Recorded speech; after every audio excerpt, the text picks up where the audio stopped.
वो तो एक सिंबल बन गया दिल्ली की दामिनी। यहां तो हर शहर में पता नहीं रोज कितनी दामिनियों की इज्जत लूटे जाती है। वो तो एक सिंबल देश को जगाया गया था, वरना कौन शहर दिल्ली नहीं है, कौन से शहर में दामिनी नहीं है।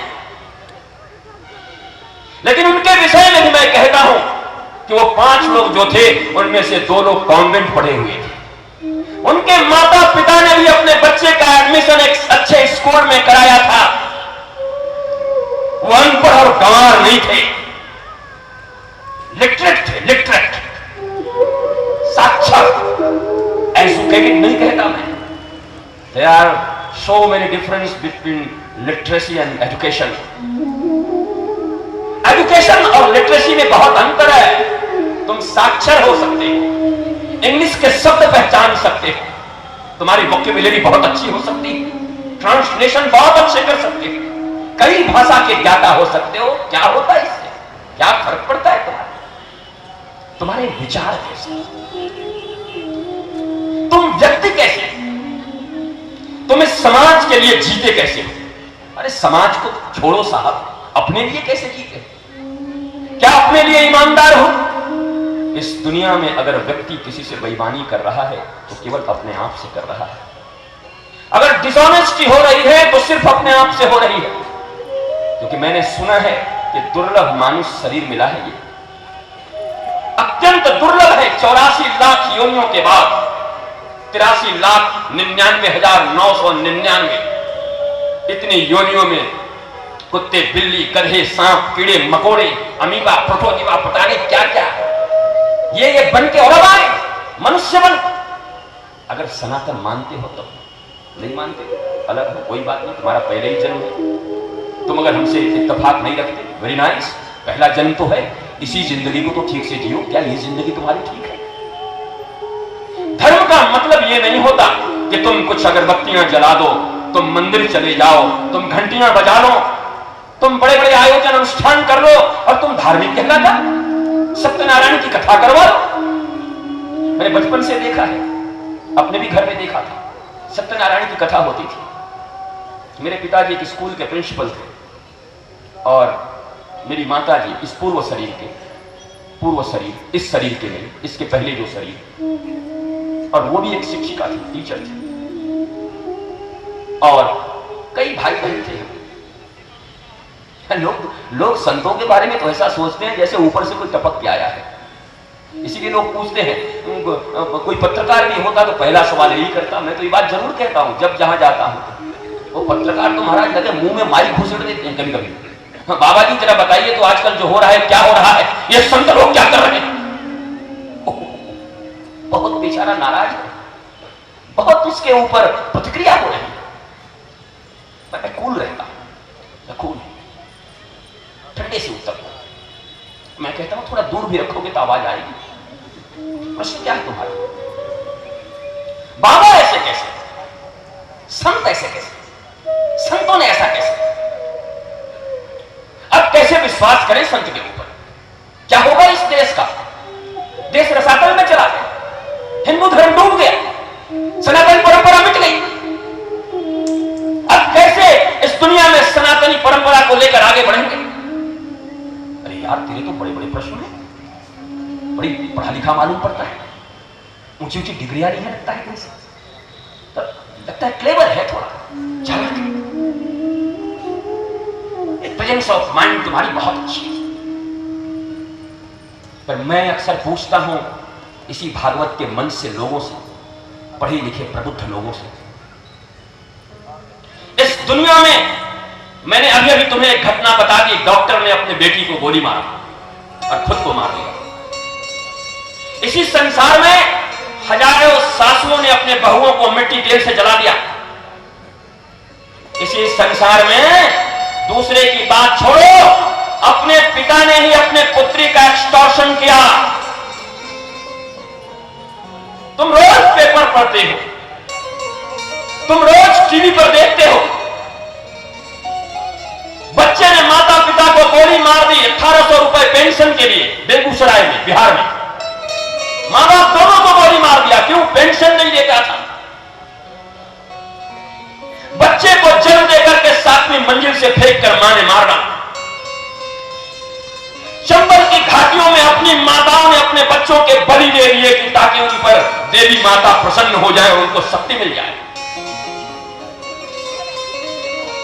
अपने बच्चों ने दिल्ली के कई फ्लैटों में माता पिता को मारकर सड़ने के लिए छोड़ दिया। महीनों के बाद पुलिस आई तो पता चला बेटा और बेटी ही कातिल थे संपत्ति को लेकर। मैं तुमसे सवाल पूछता हूं, जब एक मां अपने बच्चे को मार देती है तो क्या इस दुनिया में मां और बेटे के बीच का प्रेम समाप्त हो जाता है? क्या उसके बाद हर एक बच्चा यही अपने मां से कहता है कि मां मैं तुम पर विश्वास नहीं करूंगा? देखो मैंने आज टीवी पर देखा एक मां ने अपने बच्चे को मार डाला। एक सास जब अपने बहू को जला देती है तो क्या उसके बाद कोई भी मां अपनी बेटी का विवाह किसी दूसरे के बेटे से नहीं करती, किसी सास के यहां नहीं जाने देती? अपने ही पिता अपने बच्चों का एक्सटॉर्शन करते हैं तो क्या उसके बाद हर एक बच्चियां घर से भाग जाती हैं? आज टीवी में नहीं देखा पिता की इतना लाचार और गैर जिम्मेवार निकला? तुम जिनको चुनकर भेजते हो वही भ्रष्टाचार करते हैं, उसके बाद क्या तुम्हारा राजनीति से विश्वास उठ गया? तुमने जिनको पढ़ा के भेजा डॉक्टर बना करके वही तुम्हारे माता पिता की किडनियां निकाल लिए। किडनी कांड में दिल्ली में हुआ, उसके बाद क्या तुम्हारा डॉक्टरों के ऊपर से विश्वास कम हो गया? कई इंजीनियर ऐसे थे, केरल में एक ऐसी घटना आई, इंजीनियर ने बनाया स्कूल, छोटे छोटे बच्चे गए और सैकड़ों बच्चे उसी में दब के मर गए। वो इंजीनियर था, वो भी किसी मां बाप का संतान था, पर भ्रष्टाचारी ने सैकड़ों न खिले हुए कली को ही मार डाला, फूल बनने नहीं दिया। उसके बाद से क्या कोई मां बाप अपने बच्चे को इंजीनियर नहीं बना रहा? या तुम अपने घरों और मकानों को बनाने के लिए इंजीनियर को अपने घर पे नहीं बुला रहे हो? प्रश्न क्या है तुम्हारा?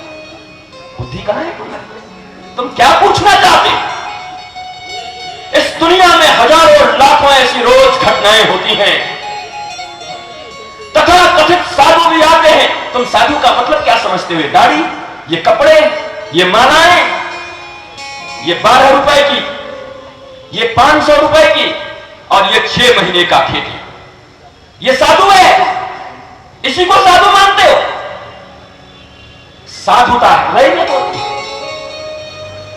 साधु स्वभाव होता है। यहां बैठे हुए कई लोग जो पैंट शर्ट और कोट पैंट पहन के आए हैं, मैं विश्वास रखता हूं कि मुझसे बड़े साधु आए होंगे। उनके भीतर की साधुता को मैं प्रणाम करता हूं। ये तो एक, मैं बार बार कहता हूं, यूनिफॉर्म है। जैसे बच्चों को स्कूल और कॉलेज में दिया जाता है, वैसे ही सनातन परंपरा में भगवा कपड़े को साधुओं की ड्रेस बना दी गई।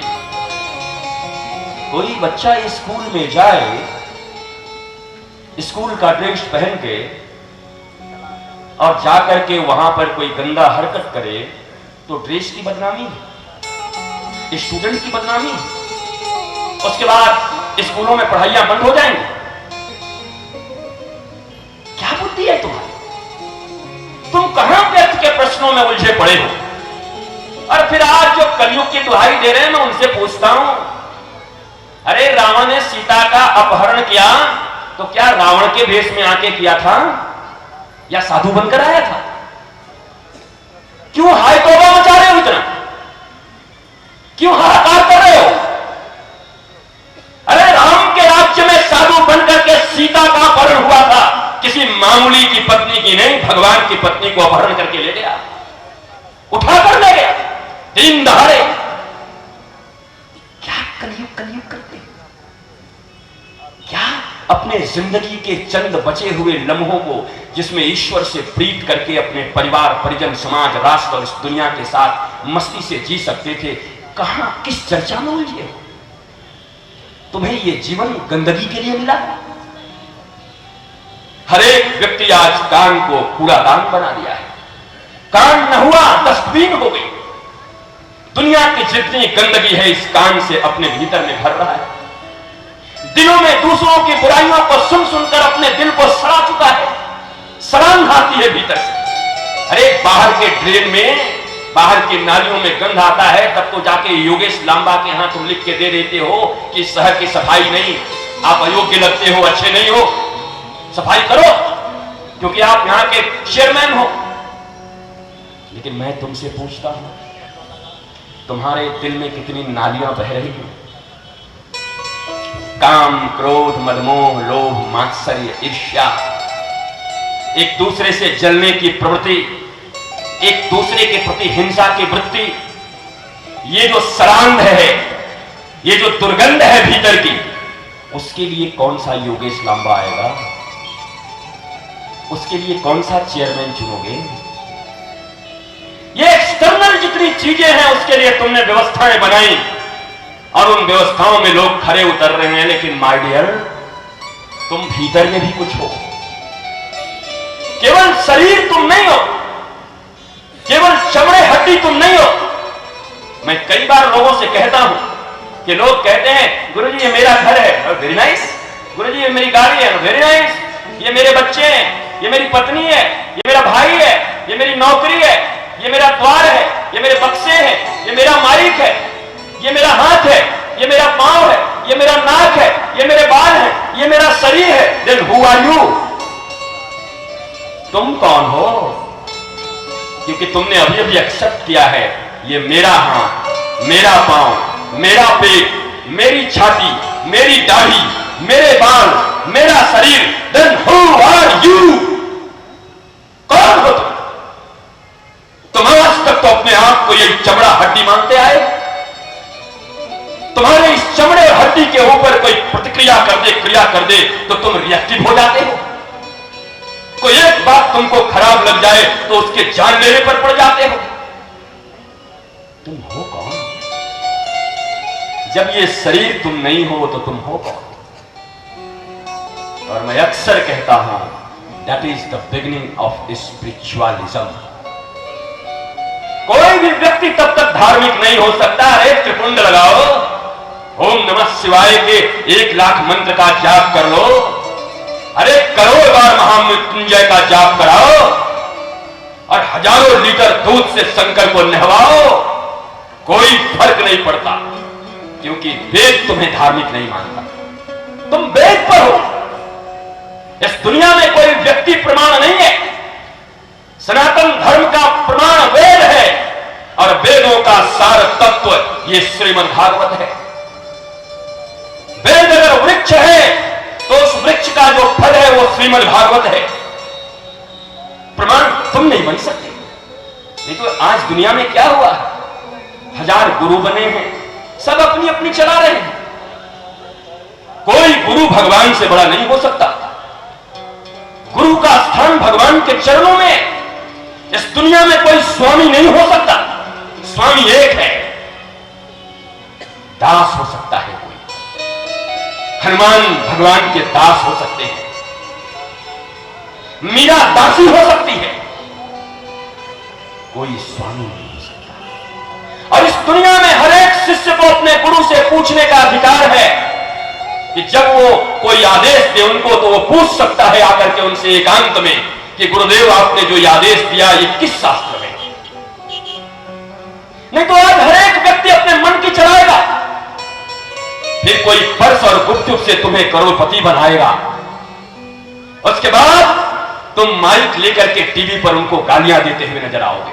वही मैं पूछता हूं, तुम होते कौन उसको गाली देने वाले? हां, तुम कह सकते हो कि ये पक्ष ले रहा है, ले रहा हूं। मैं तुमसे प्रश्न करता हूं, तुम पढ़े लिखे डॉक्टर, इंजीनियर, तुम्हारे मां बाप ने तुमको पढ़ाया, स्कूल भेजे, तुम्हारी इसी करने के लिए। तुम जानते हो कि इस दुनिया में शॉर्टकट कोई भी काम नहीं हो सकता। जिस विधि से जिस काम को करना है, अगर वो विधि अप्लाई नहीं करते और तुमको कोई सब्ज बात दिखाता है, इसका मतलब तुमको कोई ठग रहा है। अपने बेटे बेटियों को तो बड़ा सिखाते हो। किसी की बेटे बेटी अगर टीन एज में कहीं कदम उसके बहक गए तो माँ बाप कहते हैं बेटी तुम जानती नहीं, माँ बाप ही अपने होते हैं, वो सब बहलाने वाले हैं, जिंदगी में कोई अपना नहीं होता, एक दिन बड़ा भारी धोखा होगा। ओहो, बड़ा भारी ज्ञानी आदमी लगता है, तो बहुत ज्ञान की बातें करता है, बड़े अपने बेटे और बेटी को ज्ञान देते हो। पर जब तुम्हारे पास ज्ञान का इंप्लीमेंट करने का वक्त आता है तो तुम्हारा ज्ञान कौन से दरवाजे में चला जाता है? तुम गए थे तुम गए थे पर्स निकाल के, तुम गए थे लाल और पीले कलर के कपड़े पहन करके करोड़पति बनने। 5,000 10,000 2,000 20,000 रुपए दे करके, और बाद में जब तुम्हारी मन्नत पूरी नहीं हुई तो टीवी पर खड़े हो गए माइक लेकर के गाली देने के लिए। मैं तुमसे पूछता हूं कि तुमसे बड़ा दुनिया में कोई धोखेबाज होगा? तुम 5,000 में 5 करोड़ कमाने कैसे निकले थे, मैं तुमसे जानना चाहता हूं। अपने बच्चों को सिखाते हो कि देखना कोई ठग न ले। इस दुनिया में कई बार तुम कहते हो, मैं कलकत्ता गया था, बहुत 6 साल हो गए, 6-5 साल हो गए। पहले नॉर्थ ईस्ट में ज्यादा रहा करता था, बंगाल में, त्रिपुरा में, आसाम में, नागालैंड में, इन जगहों पर मैं रहा हूं।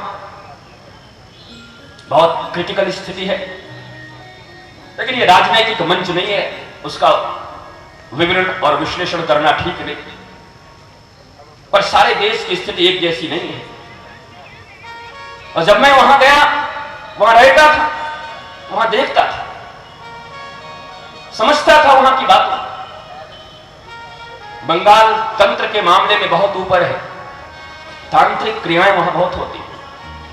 वैसे तो आसाम है, कमरू कमक्षा सब जानते हैं, और सब जाते हैं सिद्धि लेने के लिए। कितने लोग सिद्धि प्राप्त करके आएंगे, एक सिद्धि मिल जाएगी तो बिना चाबी का बक्सा खोल लेंगे, बैंक से ऐसे निकाल लेंगे। सबके मूल में बस ये है, ये जितना भी पढ़ाई है, लिखाई है, धर्म है, धंधा है, मंदिर है, पूजाएं हैं, बस सुबह से शाम तक एक ही आयास और प्रयास है। चाहे वो कोई देवी हो, कोई देवता हो, कोई संत हो, कोई गुरु हो, हमारे जिंदगी में बस एक ही आयास और एक ही प्रयास है, कौन हमारी जेब को भर देगा। वो सबसे बड़ा देवता, वो सबसे बड़ी देवी जो हमारे जेब को भर दे, वो सबसे बड़ा महात्मा जो हमारे जेब को भर दे। वरना किस बात का गुरु, किस बात का महात्मा? हम अपनी अपनी डिजायर्स से बंधे हुए, अनलिमिटेड डिजायर्स। और मैंने सुना है कि इस दुनिया में आवश्यकताएं किसी की अधूरी रहती हैं, और इस दुनिया में इच्छाएं आज तक किसी की पूरी होती नहीं। रावण का नहीं हुआ, सोने की लंका थी साहब। इस दुनिया में आज तक अरे राम जी के पिताजी का इच्छा पूरा नहीं हुआ, युवराज बना रहे थे अपने बेटे को। कौशल्या माता चाहती थी, राम की मम्मी, राम की मां कौशल्या, भगवान की मां, इच्छा पूरा नहीं हुआ। बेटा को बनना था राजा और बन गया बनवासी। इस दुनिया में आज तक ऐसा कोई समर्थशाली व्यक्ति पैदा नहीं हुआ जिसकी समस्त इच्छाएं पूर्ण हो गई। That's why the only one way, minimize your desires, love him and serve him. This is the way of endless happiness, eternal peace, peace and love. एकमात्र यही रास्ता है जिस रास्ते से तुम जीवन के अनंत आनंद को पा सकते हो, प्रेम को पा सकते हो। और हम सब भिखारी तो इसीलिए बने हैं कि आनंद चाहे। पति पत्नी के पास जाकर कह रही है मुझे सुख दो, पत्नी पति के पास जाकर कह रहा है मुझे सुख दो, पिता पुत्र से कह रहा है मुझे सुख चाहिए, और पुत्र पिता से कह रहा है मुझे तुमसे सुख चाहिए। कमाल है, हम सब भिखारी, पर हम सबको यह मुगालता है कि इसके पास बहुत सुख है, ये मुझे सुखी कर देगा। एक दूसरे के मुगालते में जी रहे हैं हम। जिस दिन सच्चाई जान जाओगे उस दिन तुलसीदास बन जाओगे, बिल्व मंगल बन जाओगे। घर मत छोड़ना। घर छोड़ने को सन्यास नहीं कहते, बल्कि सारी दुनिया जिसका घर बन जाए उसे सच्चा सन्यासी कहते हैं।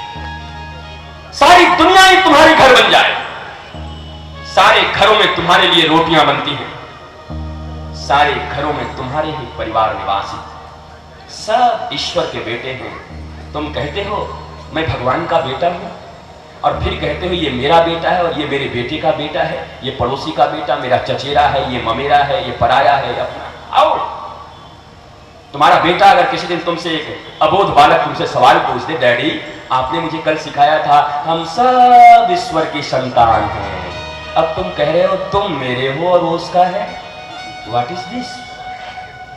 तो शायद तुम न समझा पाओ। हालांकि ये बहुत इजी है उसको समझा देना, बेटा व्यवहार की दुनिया अलग है और ईश्वर की दुनिया अलग है। परमात्मा ने हमें ये शरीर दिया है, ये परिवार दिए हैं, ये संसार दिया है, छोड़कर भागने के लिए नहीं, पलायन के लिए नहीं। पलायन कर जाओगे तो ईश्वर तुमको कभी नहीं मिलेगा, जिंदगी में आनंद तुमको कभी नहीं मिलेगा। गृहस्थी में रहते हुए, अपने माता पिता भाई बहन पत्नी पुत्र के बीच में रहते हुए, कबीर जैसे जैसे उनकी पत्नी उनका बेटा कमाल, उनकी बेटी कमाली, और तुम एक बेटा हो जाओ और बेटा नालायक निकल जाए तो रोते चलते हो। पर कबीर को आज तक रोते हुए देखा? और महान नालायक था कबीर के लिए वो बेटा। कबीर की नजर में वो नालायक था, क्योंकि कबीर जो कहते थे उसकी उल्टी बात करता था। कमाल, कभी कबीर की बात नहीं करता। बेटा मन के लायक नहीं, एक ही बेटा। पर आज तक कबीर को किसी ने रोते हुए देखा? किसी ग्रंथ में यह देखा कि कबीर अपने बेटे की शिकायत किसी से कर रहे हैं? नहीं, आप पढ़े लिखे हैं, आप कबीरपंथी लोग भी यहां होंगे, आप सब जानकार लोग बैठे हैं और बड़ी बड़ी बातें आप करते हैं। मैं आपसे यही सवाल कर रहा हूं, आप बताओ किसी ग्रंथ में कहीं उद्धृत होते हुए देखा कि कबीर अपने बेटे के कारण कभी परेशान थे? मस्त थे।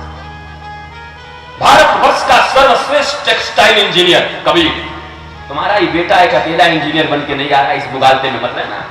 मत कहना कि धार्मिक होने का मतलब ये नहीं कि व्यक्ति पढ़ नहीं सकते। मैं तो थैंक्स करूंगा इस्कॉन वालों को कि कम से कम उन्होंने ये धारणा तोड़ दी। आज कितने IITian हरे कृष्ण कृष्ण कृष्ण हरे हरे, हरे राम राम राम हरे हरे। ऊंचे ऊंचे पद पर बैठे हुए लोग, बड़ी बड़ी डिग्रियां लिए हुए लोग भगवान कृष्ण राधा के पीछे भाग रहे हैं। तुमने तो 2-4 कॉन्वेंट स्कूल की पढ़ाइयां क्या पढ़ा दी कि बेटा ही लगता है कम्युनिस्ट हो गया। और कम्युनिस्ट होना कोई खराब बात नहीं। अभी मैं कम्युनिज्म पर भी बोलूंगा, एक प्रश्न ये भी है। हालांकि ये राजनीतिक बात होगी, लेकिन इसी दुनिया में तो है, तुमको जीना इसी दुनिया में है। पर इस पर भी चर्चा करूंगा। What is ism? ISM, ism का मतलब क्या होता है? कैपिटलिज्म, कम्युनिज्म और पता नहीं बहुत सारे इज्म। अब तो इतने इज्म बन गए, मत पूछो। इज्म ही इज्म है। हम भी 10-20 चेले पैदा कर ले, हमारा एक अलग इज्म हो जाएगा, एक अलग वाद बना लूंगा मैं। वाद की कमी थोड़ी भारत में, अनेक वाद है। पलायन नहीं होगा। पलायन कहां से करोगे? अरे घर से भागोगे कि 2-4 बच्चे न पैदा हो जाएं तो बाहर जाके बाबा बन के 200-500 शिष्य पैदा कर लोगे। बच्चे पैदा न किए, शिष्य पैदा कर लिए। 2-4 कमरे का घर न बनवा करके और कई तीर्थ स्थानों में 5 स्टार होटल जैसे आलीशान आश्रम बनवा लिए। पलायन करके गए थे। वाई? क्यों? और अब घर में अपने भाई के साथ मुकदमा लड़ करके अपने बगल वाले महात्मा के साथ मुकदमा लड़ोगे कि हमारे जमीन पर इन्होंने कब्जा कर लिया। जाइए वृंदावन, जाइए अयोध्या, जाइए काशी। आज मठों और मंदिरों में जितने मुकदमे चल रहे हैं, शायद ही घर में उतना चलता होगा। इतने मुकदमे। भैया तुम स्थान मत बदलो। स्थान बदलने से तुम्हारी जीवन की स्थिति नहीं बदलने वाली, बल्कि अपनी स्थिति को बदलो। जिन लोगों ने केवल स्थान बदला पर वृत्ति वही रह गई, उनके जिंदगी में मस्ती नहीं आई, क्योंकि आदमी वही था। मैं कई बार कहता हूं कि आदमी अगर चोर हो, उसको नेता बनाओ तो चोरी करेगा, बाबा बनाओ तो चोरी करेगा, डॉक्टर बना दो तो चोरी करेगा, इंजीनियर बना दो तो चोरी करेगा। उसको जो बनाओगे चोरी ही करेगा, क्योंकि चोर उसकी वृत्ति, चोरी वृत्ति है उसकी। अच्छा ये बताओ, किसी के मन में पशुओं की तरह पराई नारियों के प्रति प्रेम उपजता हो, वासना, प्रेम कहना तो गंदी गाली देना होगा साहब, वासना।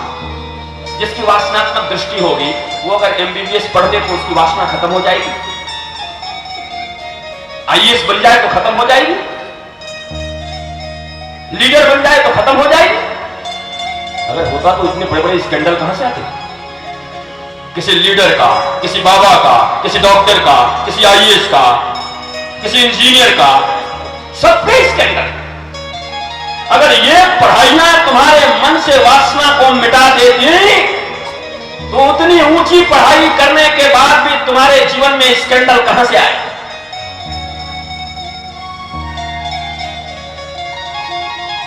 This is the time.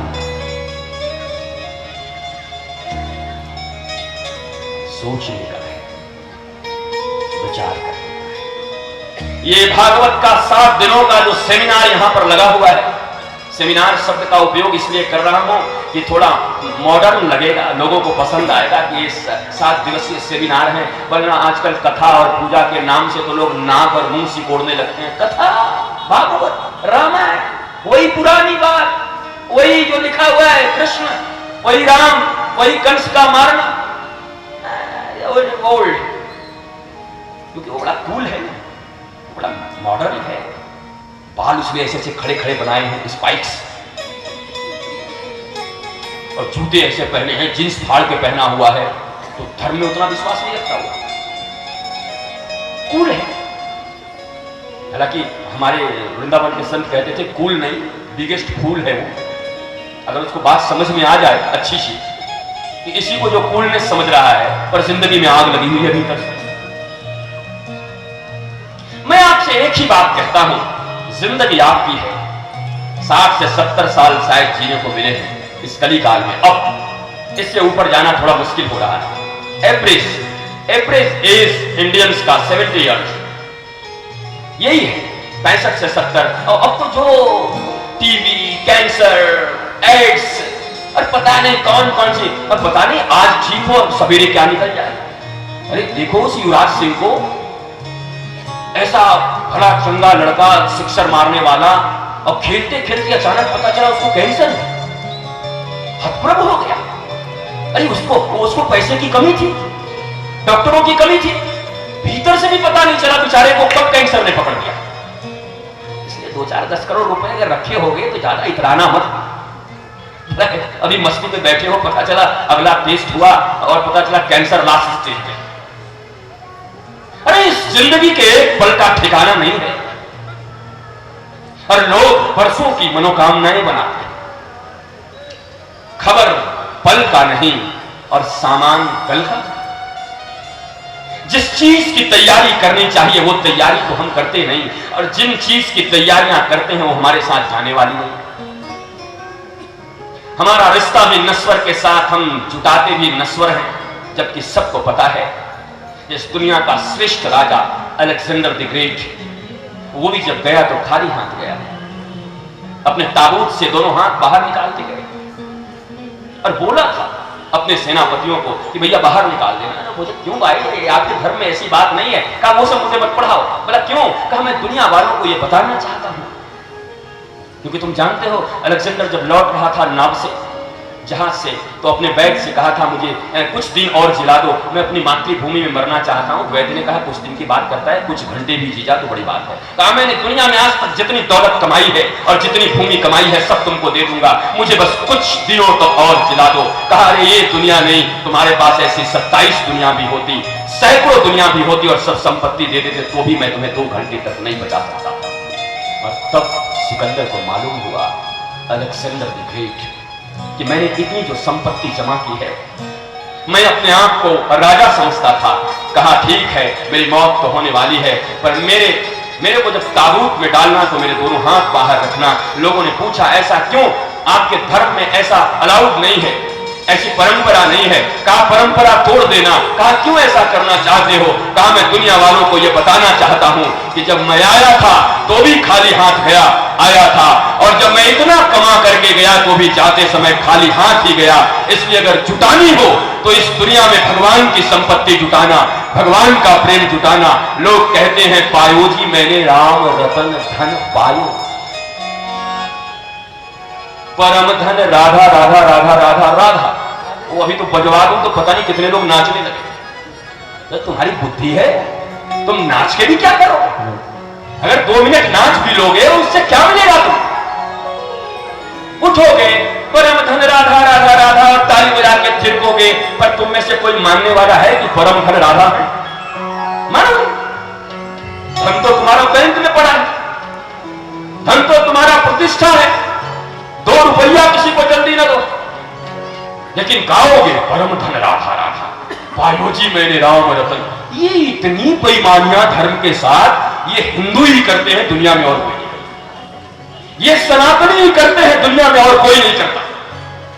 और जब अपने धर्म के साथ बेईमानियां शुरू हो जाती हैं तो उस धर्म को टिका करके रखना बड़ा मुश्किल। झंडों से धर्म नहीं बचेगा। इस मुगालते में मत रखना कि 2 4 10 झंडे ले आओगे और ला करके धर्म को बचा दोगे। अरे धर्म चरित्र में बचता है। आज रुपए के अवमूल्यन पर इतना हाहाकार मचा हुआ है, रुपया गिर गया डॉलर के मुकाबले। इस दुनिया में लोगों के चरित्र इतने गिर गए, मानव पशु बन गया। उसके ऊपर हाहाकार नहीं मचाते, उसके ऊपर कभी विचार नहीं करते। आज विचार होना चाहिए तो इस बात के ऊपर कि इस नैतिक अवमूल्यन को कैसे रोका जाए। और मैंने कहा है तुमको एक दिन कि राम राज्य का अर्थ यह मत समझ लेना कि कुछ झंडे और कुछ डंडे, इससे राम राज्य नहीं बना करता। अगर वेद मानते हो, हिंदू हो, सनातनी हो, तो पढ़ो अपने वेद को, शास्त्रों को पढ़ो, उपनिषदों को पढ़ो और तुम्हें उत्तर मिलेगा कि राम राज्य की परिकल्पना किसे कहते हैं। राम राज्य उसे कहते हैं जिस राज्य में निःशुल्क शिक्षा दी जाती हो, जिस राज्य में निःशुल्क और त्वरित न्याय दिया जाता हो, जिस राज्य में निःशुल्क शिक्षा दी जाती हो और उत्तम शिक्षा दी जाती हो। और आज हमारे देश में ये 3 चीजें ही सबसे बेकार है। शिक्षा उससे बेकार इस दुनिया में, हमसे बेकार शिक्षा और कहीं नहीं दी जाती। आज भी मैकाले और मार्क्स की शिक्षा पढ़ रहे हो, वो जिसने उन्होंने जो बनाया उसी को पढ़े जा रहे हो, और डिग्रियां तो ले रहे हो पर अपनी बेटी को गोली मार दे रहे हो। अधिकारी तो बन जा रहे हो पर घोटाले कर रहे हो, डॉक्टर तो बन जा रहे हो पर किडनियां निकाल रहे हो। काहे की पढ़ाई, काहे का लिटरेसी, काहे के सभ्यता, काहे की सज्जनता, काहे के हम भारतीय हैं। इस बात का सम्मान, इस बात का गर्व, किस बात का गर्व करोगे, किस चीज के लिए? तुम्हारे यहां न्याय बिकता है और सबसे लेट। अरे आज तुम्हारे ऊपर मुकदमा हो तो तुम्हारे पोते लड़ते हैं, तुम्हारे पोते के पोते लड़ते हैं मुकदमे को। शिक्षा ऐसी है कि उस शिक्षा से केवल कुत्तों की तरह पेट भरने के लिए सीखा जाता है। वो नबी पढ़ाते तो शेर अपने बच्चों को शिकार करना सिखा देता है, सूअर अपने बच्चों को खाना सिखा देता है, मलमूत्र। गधे अपने बच्चे को सिखाता है ढोना, बोझ ढोना। अरे पंछी अपने बच्चों को उड़ना सिखाते हैं और दाना चुगने सिखाते हैं। तुम किस बात का अहंकार करते हो? हाई स्कूल पढ़ाकर, इंजीनियरिंग पढ़ाकर, एमबीबीएस पढ़ाकर क्या साबित करना चाहते हो? केवल यही पढ़ाई, लिटरेसी, अक्षरों का ज्ञान, और इसको लेकर के समाज में एक दूसरे के ऊपर मेरा बेटा इतना, मेरी बेटी इतनी, मेरी बेटी वो पढ़ी, मेरा बेटा वो पढ़ा। वो तो उस दिन पता चलता है जिस दिन बेटा ही लात मार के घर से निकल जाए, वो फिर सारी पढ़ाई नजर आती। मेरी बात सुनकर बहुत से लोग ये सोचते होंगे ये आदमी शिक्षा का विरोध कर रहा है, ये आदमी एमबीबीएस का विरोध कर रहा है। Never listen. अभी मैं बोल रहा हूं, कंक्लूड नहीं हुआ। आई हैव 7 days, 7 दिनों का समय मिला है मुझे, और इन 7 दिनों में मैंने तुम्हें वादा किया है कि तुम्हारे जीवन में उठ रहे एक एक प्रश्नों का उत्तर दूंगा। मुझे तुम्हारी सिंसियरिटी चाहिए, बस तुम सिंसियर होकर सुनना, क्योंकि जिस वक्त चूक गए हो सकता तुम्हारे प्रश्न का उत्तर उसी समय मैंने दिया। तुम्हारी श्रद्धा और तुम्हारी सावधानी ही इस भागवत का सबसे बड़ा दक्षिणा होगा। और दक्षिणा क्या दे सकते हो? श्री कृष्ण जिनके पास द्वारिका है सोने की, उनको 500 का नोट लाके चढ़ाओगे तो वो खुश हो जाएंगे और तुम्हारे लिए जय जयकार करेंगे। वो करना वो तुमको मैंने उस दिन भी कहा है, कितनी बड़ी समिति है, समिति वालों ने इतना काम किया है, उनको कमी बेसी पड़े उनसे मिलना, उनसे पूछना कि हमारी कोई सहायता है, उनको करना। पर भागवत तुम्हारे चढ़ावे का इंतजार नहीं करती, निवास। और जहां भागवत के ऊपर चढ़ावे के ड्रामे होते हैं वहां कथाएं नहीं हुआ करती। हमारे आने वाले समय में कथाओं पर से विश्वास उठेगा लोगों का, क्योंकि इससे बड़ा धर्म का व्यवसायीकरण मैंने अपनी नजर में अभी तक नहीं देखा। क्या हो रहा है? कथा के नाम पर कथाएं कम हो रही है, अनाउंसमेंट ज्यादा हो रहे हैं। अरे रिनाउंसमेंट चाहिए, अनाउंसमेंट नहीं। हमने इतना दिया, यहां भी अहंकार का प्रदर्शन। नहीं गुरुजी, ऐसे करने से लोगों में देने का ये बढ़ता है। तो ये बेकार लोग बैठे थे जिन्होंने कहा था कि दाहिना हाथ दान दे तो बाएं हाथ को पता नहीं चलना चाहिए। 500 और 100 के नोट को झंडे की तरह उठा के लाके भागवत पर चढ़ाने आते हो। अरे लक्ष्मीपति हैं श्री कृष्ण, किसको दिखा रहे हो नोट को? किसको? पैसों की जरूरत इन आयोजनों के लिए है, और आयोजक तुम हो, मैं तो आयोजक हूं नहीं। मुझे किस बात की जरूरत है पैसे की? ये जो बड़ी बड़ी लाइटें पंडाल तुमने लगवा दिया, तुमने खून पसीना अपना बहाया, मेहनत किया, तुमने लगवाया, एक प्लेटफॉर्म मुझे उपलब्ध करा दिया। वो कुछ लोग आ गए, कुछ साउंड वाले ले गए, कुछ ये लोग आ गए, जिनको जितनी जरूरत थी तुमने लिया। फिर मुझे किस बात की जरूरत है? क्या मैंने कथा बेचने के लिए कथा सीखी थी? एक बात सदा याद रखना, इंफॉर्मेशन खरीदा जा सकता है, नॉलेज आज तक खरीदा नहीं गया। तुम चाहो तो जानकारियां खरीद सकते हो अपने पैसे से बुला करके किसी को अपने घर पर, लेकिन तुम ज्ञानी नहीं बन सकते। और ज्ञान के बिना मुक्ति नहीं है, और मुक्ति के बिना जीवन में आनंद नहीं है। जब तक बंधन में रहोगे तब तक जिंदगी में मस्ती तुम्हारे लिए सातवें आसमान पर टंगी हुई कोई वस्तु होगी जो तुम्हें कभी जिंदगी में मिलने वाली है। मस्ती चाहते हो, ब्लिस चाहते हो, पीस चाहते हो, तो पहले कथाओं को खरीदना बंद करो। कथा खरीदते हो यार। श्रीमद् भागवत के पहले या दूसरे पेज में श्लोक नंबर मुझे याद नहीं, न मैं अपनी विद्वता को साबित करना चाहता हूं। वो देवता लोग आए थे अमृत का घड़ा लेकर के सुखदेव जी से कथा सुनने के लिए। परीक्षित सुनने के लिए बैठा था। देवताओं ने कहा कि हमने सुना कि परीक्षित को श्राप हो गया, ये 7 दिन में मरने वाले हैं तक्षक नाग के काटने से, तो हम सारे देवता अमृत लेकर के आ गए हैं कि परीक्षित अमृत पी ले और अमर हो जाए, 1000 नाग भी काटे तो कोई फर्क नहीं पड़ने वाला। सुखदेव जी की भौहें तर गई।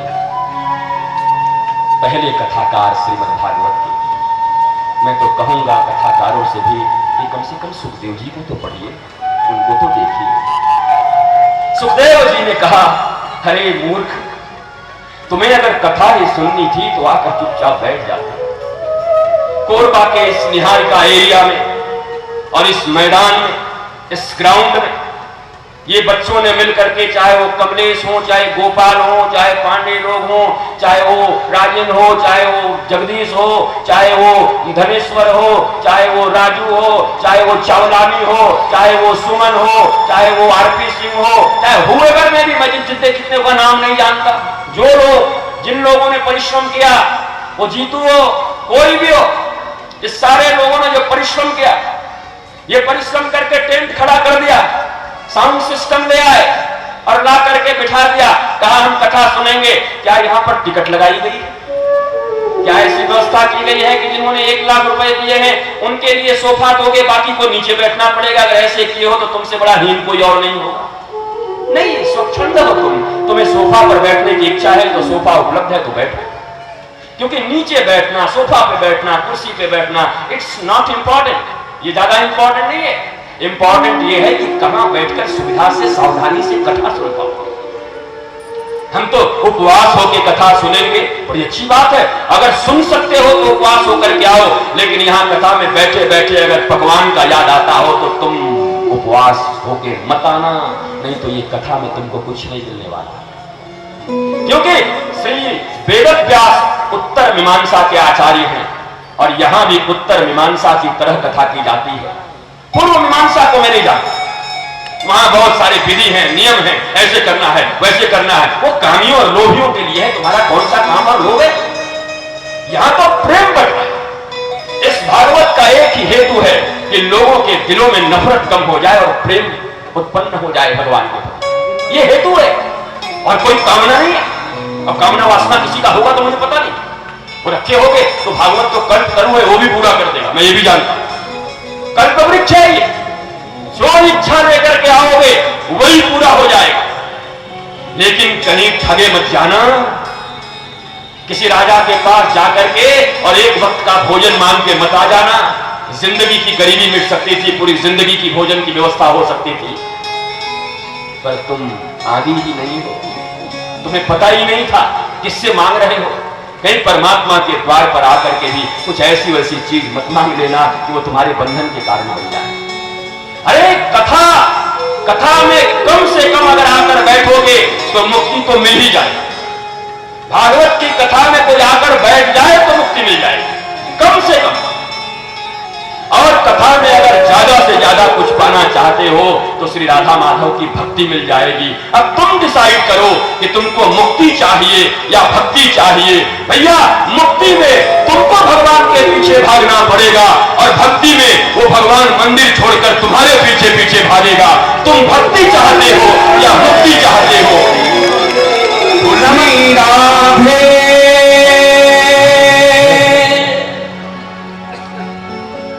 राधे तू बड़ी भागिनी, कौन तपस्या की, तीन लोक तारण कर, तो तेरे आधी। मैं अगर तुझे,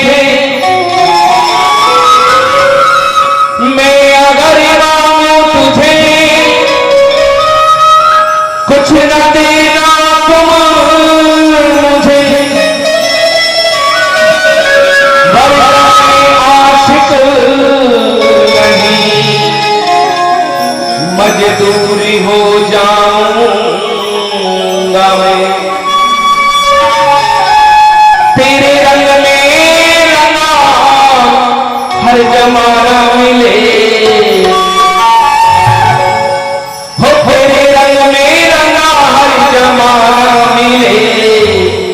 मैं जहां भी, मैं जहां भी, मैं जहां भी रहूं हर साना मिले। मैं जहां भी रहूं हर साना मिले।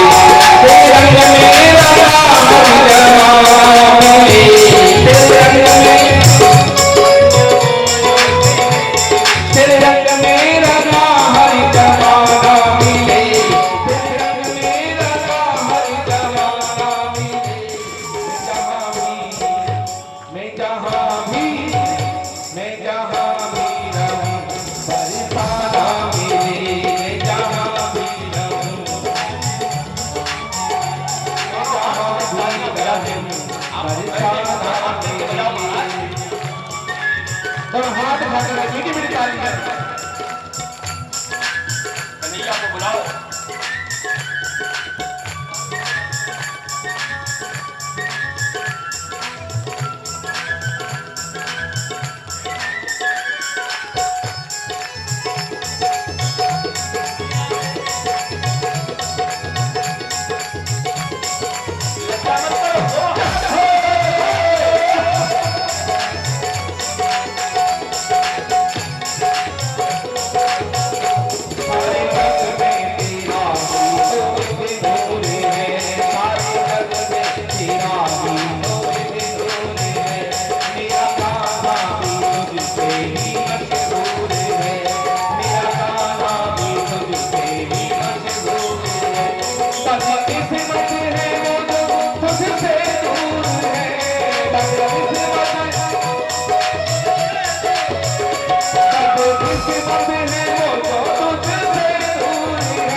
रहमत के गीत गाने आया हूँ तेरी रहमत के गीत गाने आया हूँ तेरी रहमत के गीत गाने आया हूँ कई गुनाहों की सौगात लाया हूँ कई गुनाहों की सौगात लाया हूँ सर्व करुणा जगत का सताया हूँ सर्व करुणा जगत का सताया हूँ घर पे आया हूँ घर पे आया हूँ घर पे आया हूँ घर पे आया हूँ सर्व करुणा जगत का सताया हूँ सर्व करुणा जगत का सताया हूँ रहमत का इशारा नजराना मिले रहमत का इशारा नजराना मिले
मेरी प्यारी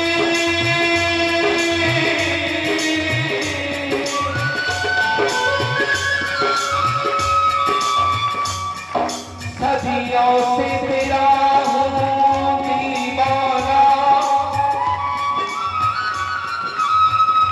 सदियों से तेरा हूँ दीवाना ये जन्म जन्म का फेरा है एक तेरी सावली सूरत पर ये दिल दीवाना मेरा है ये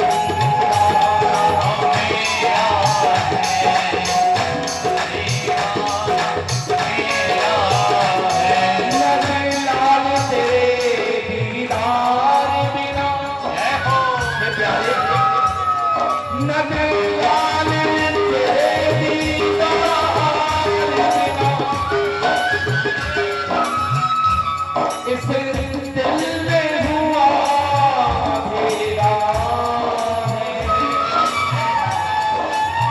एक बार तो आखिर ये कह दे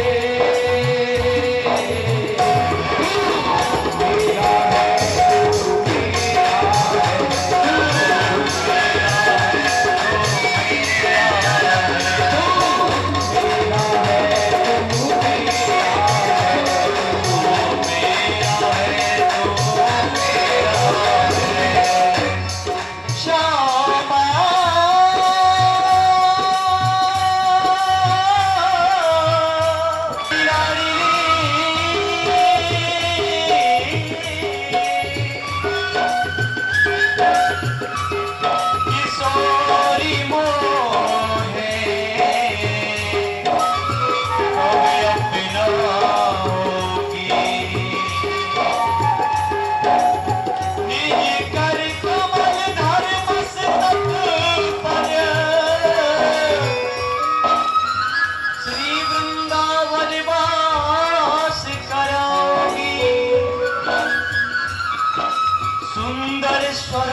आइए बच्चों, दोनों हाथ उठा करके एक मिनट के लिए राधे नाम में डूब जाते हैं। दोनों हाथ उठा करके सभी बोलेंगे एक साथ, राधा राधा राधा राधा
यो ब्रह्म रुद्र सुख नारद भीष्म मुखैर अलक्षितो न सहसा सस्य तस्य सद्यो हृदय वशीकरण चूर्णम अनंत सद्दिं तम राधिकां चरण रेणु मनुष्मरामि तम राधिकां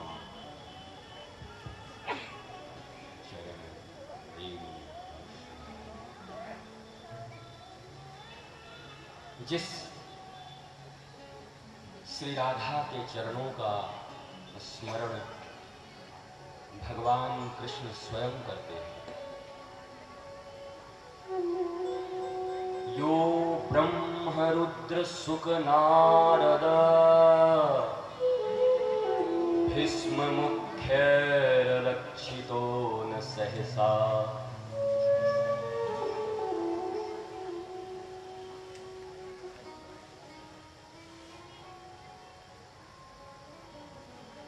चलो श्लोक बोलूंगा।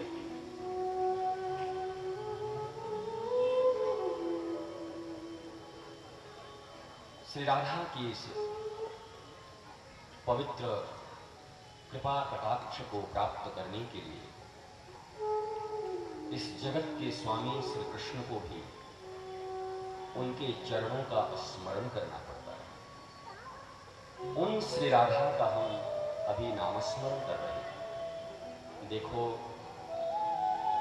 जब कभी कथा में श्री राधा के नामस्मरण करने का अवसर प्राप्त हो तो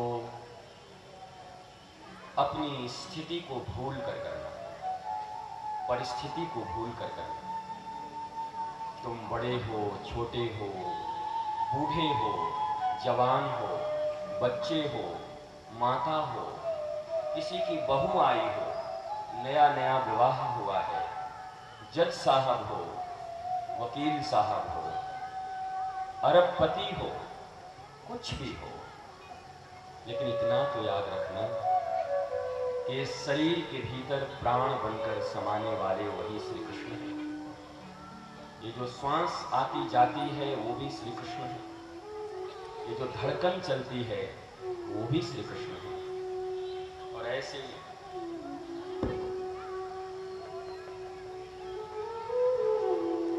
मेरे पास इतना कम नहीं है भैया,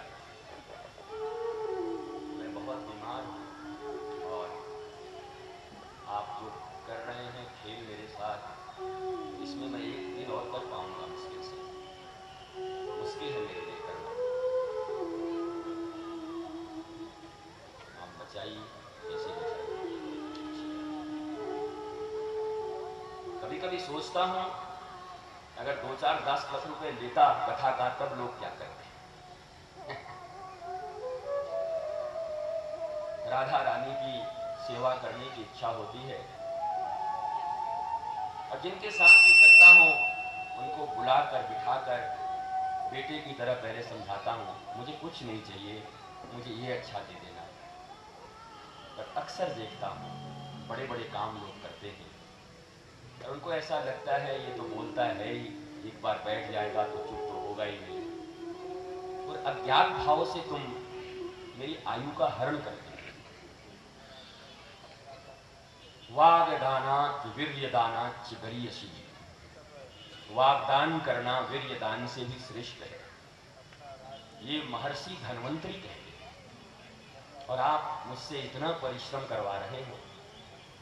इस अवस्था में मैं बड़े विश्वासी लोगों के बीच में ये कर रहा था जिनको मैं मानता था।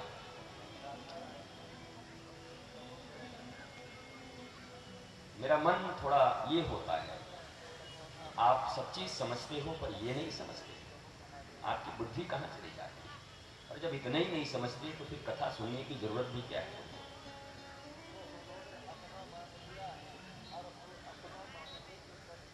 श्रीमद्भागवत, आइए बचे हुए कुछ समय में, जैसे आपको जाने की जल्दी है तो मैं भी अपनी 3 घंटे में अब ड्यूटी ही पूरा करूंगा। 6 दिन तक 3-3 घंटे तक ड्यूटी पूरा करूंगा, क्योंकि जिस उन्मुक्तता के साथ, जिस मस्ती के साथ, जिस प्राण के साथ मैं कथा कहता हूं उसमें आपका सहयोग नहीं है।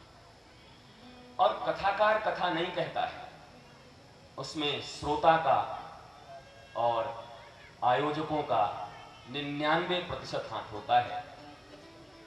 वृंदावन के बहुत बड़े संत हैं, अतुल कृष्ण गोस्वामी जी अब नहीं रहे, तो उनके पुत्र कहा करते थे कि अगर गुरुदेव से अच्छी कथा सुननी हो तो सामने में कुछ अच्छे श्रोता बिठा देना, तो उनके नजरों से नजर उनकी मिलेगी। इंस्पायरिंग फेस, यहां तो इंस्पायरिंग छोड़ो एक्सपायरिंग नजर आता है।